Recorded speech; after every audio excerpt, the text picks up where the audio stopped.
My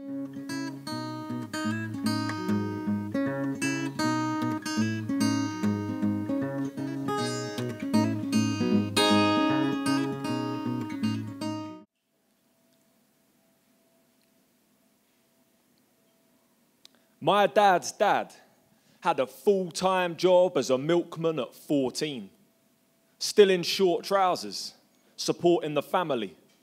You know, the get on with it and don't moan generation. The fought in the war before they could vote generation. The a woman's place is in the home, oh, hasn't he grown generation. Grandad, Telegraph reading, one woman man. Conservative, Big C.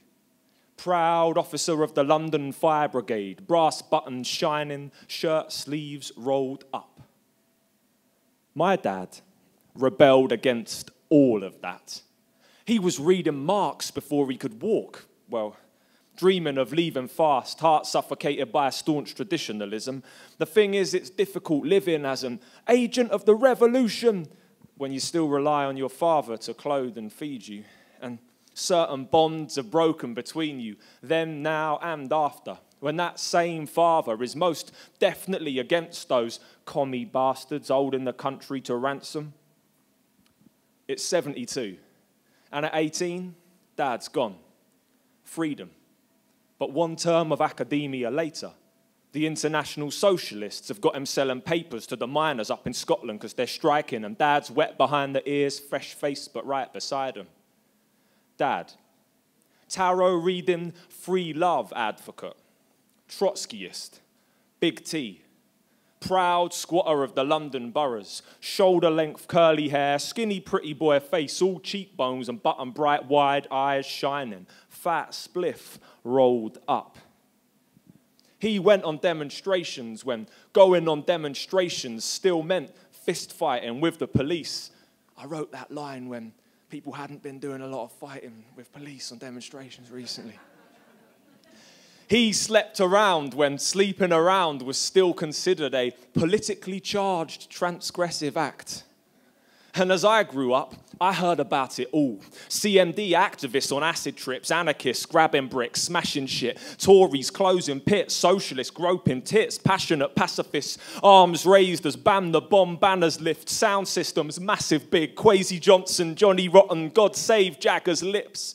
Lacking grip, managing tantric mantras of tie-dye tranquility, happiness, beads and bandanas, vanishing dreams and brightly coloured flowers, hands moving freely, smooth and easy.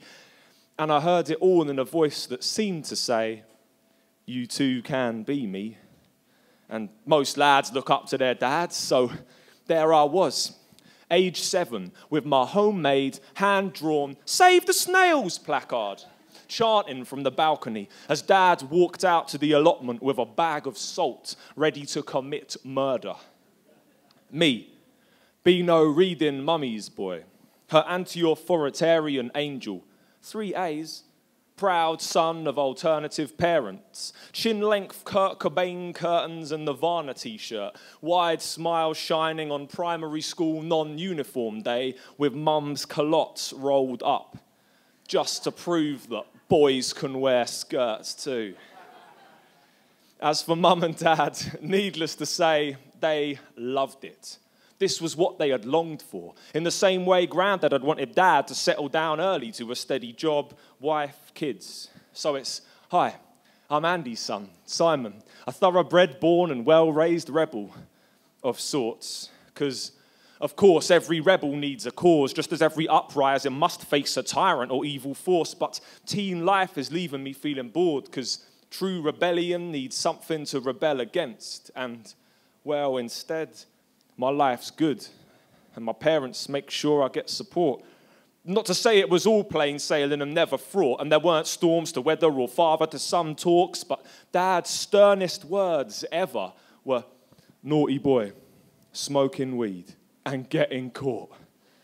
So, though I was raised on the tales of the mega war Scargill and Maggie waged in the year of my birth and reared with a firm and full fuck the establishment attitude equipped to take the battle to the man, as a teenager, the most important man to rebel against is your dad.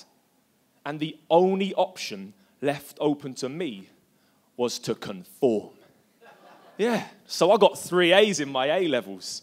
I went straight to uni, studied hard, didn't go out much. I'd love to tell you guys that in the family home they speak about this in hushed, ashamed tones, like they do about the fact that I've never been arrested. But the truth is, though they had wanted me to rebel, ultimately they were parents, so they loved it when I did well.